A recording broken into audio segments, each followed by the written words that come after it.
എന്നാൽ ഈ ഒരു അവസ്ഥയിലേക്ക് നിങ്ങളെ കൊണ്ടുചെന്ന് എത്തിച്ചത് ആരാണ്?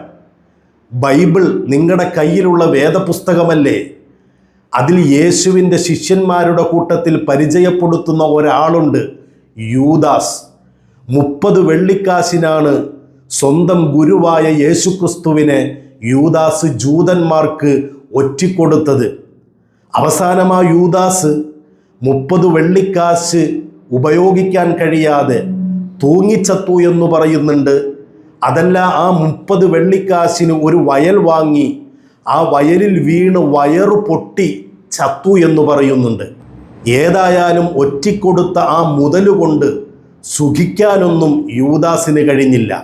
പക്ഷേ സ്വന്തം ഗുരുനാഥനെ ഒറ്റിക്കൊടുത്തത് കൂട്ടത്തിലൊരുവനായിരുന്നു എന്ന് ബൈബിള് വിളിച്ചു പറയുമ്പോൾ, അച്ചോ, നിങ്ങളെ കൊണ്ടിങ്ങനെ പ്രസംഗിപ്പിച്ചതും നിങ്ങളുടെ കുഞ്ഞാടുകളെ തെരുവിലേക്ക് വലിച്ചിഴച്ചതും നിങ്ങളുടെ കൂട്ടത്തിൽപ്പെട്ട ചില യൂദാസുകളാണ്.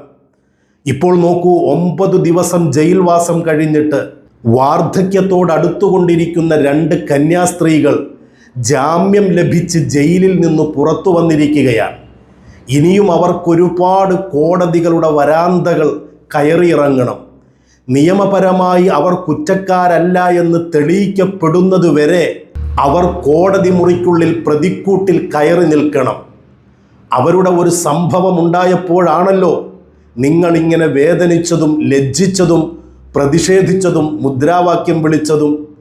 എന്നാൽ ഈ സംഭവം ഉണ്ടായിട്ടു പോലും നിങ്ങളെ ഒറ്റുകൊടുക്കാനും നിങ്ങളെ തെറ്റിദ്ധരിപ്പിക്കാനും ശ്രമിച്ചത് നിങ്ങളുടെ കൂട്ടത്തിൽ നിന്നുള്ള ആളുകളാണ്.